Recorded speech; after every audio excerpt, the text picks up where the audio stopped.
Hey allies, FC24 is finally working on the ROG Ally with the latest updates and firmware. However, it's not all plain sailing and there's some weird quirks with FC24 in general and also in the way that it's functioning on the Ally. But for the most part, you are going to be able to get a good 60 frames per second at 25 watts and have a whale of a time at 900p. And yes, I will still be sticking with 900p on this one. Now, settings wise, there's something weird with the cutscenes. This is an issue on FC24, I feel, in general, but still no better on the Ally.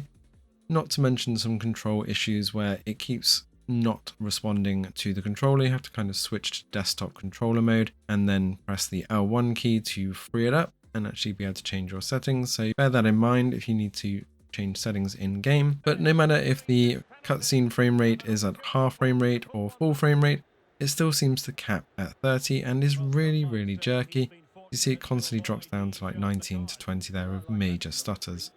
Now this is the EA Play Pro version. We have found that there seems to be an issue with trial versions both on Steam and EA Play where it doesn't seem to launch the trial version on the Ally.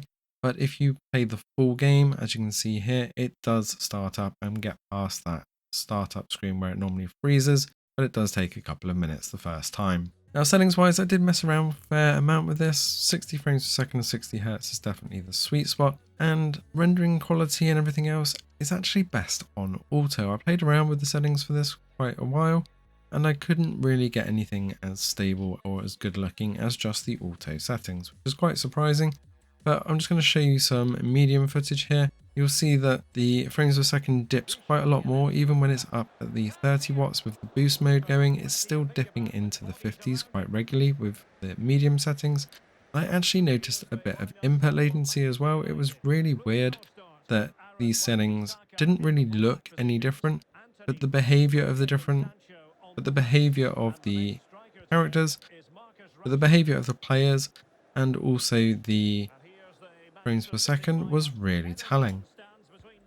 So once I switch back to auto, things really were quite smooth, and you'll see that frames per second stays up at the 60 with very minor dips here and there a lot of the time. But there was no input latency at all there, and there was no graphical difference. If anything, it's a bit clearer. And if you did want to push it up to 30 watts, then you're going to hold a very solid 60 all the way through. Now, it wasn't very nice at 15 watts and 720, which is why I'm not showing it. So this will be a 25 watt at 900p or higher game. Let us know in the comments below if you're going to be diving into FC24 now it's actually properly working on the Ally, and whether you've seen the same issues that we did with the controller. Thanks for watching, and see you in the next one.